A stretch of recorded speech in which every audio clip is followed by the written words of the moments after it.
blow up story ni Riza May Dizon pinag-uusapan ngayon sa social media. Ano nga ba ang istorya ni Riza May? Para sa kabuuang ulat, alamin natin ang buong detalye.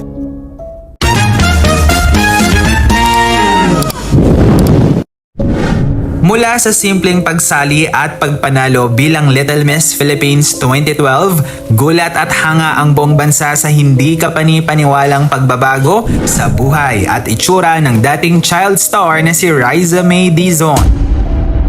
Sinuong ang matitinding pagsubok at kahirapan sa buhay bago makapasok sa showbiz. Ang dating bibo at pilyang aling maliit na nagpatawas ng milyong-milyong Pilipino araw-araw ay isa ng ganap na classy at confident na dalaga. Ang kanyang kwento ay hindi lamang tungkol sa swerte, kundi isang patunay ng sipag, tiyaga at pagmamahal sa pamilya na nag-angat sa kanya mula sa payak na simula tungo sa tagumpay. Ngunit ang mas lalong nakagugulat at nagpamangha sa publiko ay ang kanyang stunning blow up na patuloy na nagpapasabog sa social media ngayon.